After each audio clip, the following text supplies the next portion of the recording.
السلام علیکم بچوں، آج ہم 5th کلاس کے اردو سے پڑھیں گے گرو نانک دیو جی۔ یہ پچھلی کلاس لی تھی، اس میں ہم نے یہ یہاں تک پڑھا تھا۔ آج ہم آگے سے شروع کریں گے۔ شاباش۔ وہاں بھی گرو نانک کے محتاجوں اور ضرورت مندوں کے لیے دان پن کا دروازہ کھول دیا اور سرکاری خزانے کا روپیہ غریبوں اور مفلسوں میں تقسیم کرنے لگے۔ چنانچہ اس ملازمت سے بھی الگ ہونا پڑا۔ کہتے ہیں کہ گرو نانک دیو جی جو تھے وہ محتاجوں اور ضرورت مند لوگ جو تھے ان کے لیے وہ اپنا دروازہ ہمیشہ کھول کر رکھتے تھے اور سرکاری خزانے کا روپیہ غریبوں اور مفلسوں میں تقسیم کرتے تھے۔ چنانچہ اس ملازمت سے بھی الگ ہونا پڑا۔ گرو نانک کا یہ رنگ ڈھنگ دیکھ کر ان کے والد نے سوچا کہ گرو نانک کی شادی کر دی جائے، گرہستی کا بوجھ پڑے تو وہ اس طرح روپیہ پیسہ خرچ کرنا چھوڑ دیں۔ انہوں نے گرو نانک کی شادی کر دی۔ پھر جب اس کے والد صاحب نے سوچا کہ یہ پیسہ جو ہے یہ عام غریبوں اور مفلسوں میں بانٹتے ہیں تو یہ رنگ ڈنگ ان کو دیکھ کر پسند نہ آیا اور انہوں نے سوچا کہ اس کی شادی کروا دی جائے۔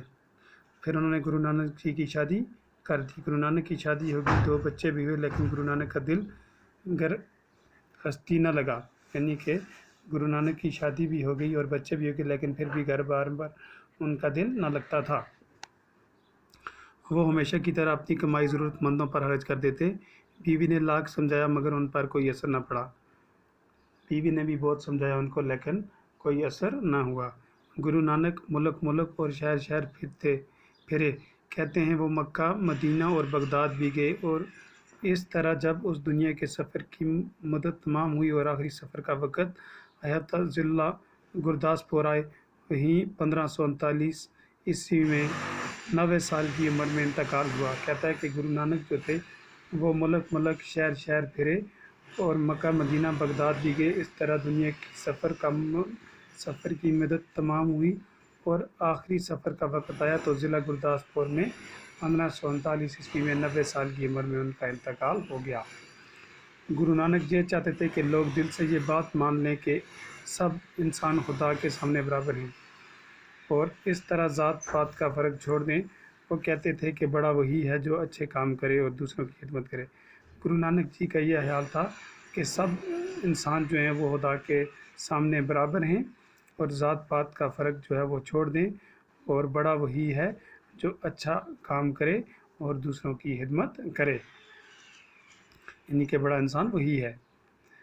پنجاب کے کسانوں میں ان کی یہ تعلیمات بہت پھیلی اور رفتہ رفتہ یہ ایک مذہب بنتی گئی۔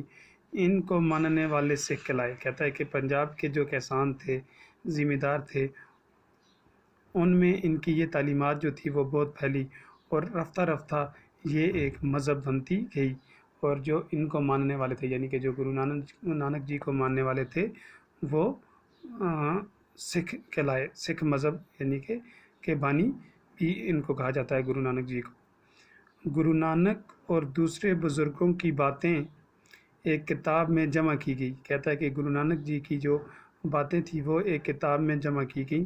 اس کتاب کا نام گرو گرنتھ صاحب ہے، اور یہ کتاب جو ہے اس کا نام کیا رکھا گیا؟ گرو گرنتھ صاحب۔ یہی سکھوں کی مقدس اور پوتر کتاب ہے۔ کہتا ہے کہ سکھوں کی جو سکھ مذہب کو مانتے ہیں ان کی یہی مقدس، پاک اور پوتر کتاب ہے۔ تو یہ تھا ہمارا سبق گرو نانک دیو جی جو ہم نے 2 کلاسز میں مکمل کیا۔ آپ اس کو گھر میں اچھی طرح سے پورے سبق کا مطالعہ کرنا اور اپنی پیج کاپی پہ بھی لکھنا، آپ کا پیج بھی ہو جائے گا اور آپ کو یہ پڑھنا بھی آ جائے گا۔ تو کل ہم اس کے سوال کریں گے۔ شکریہ۔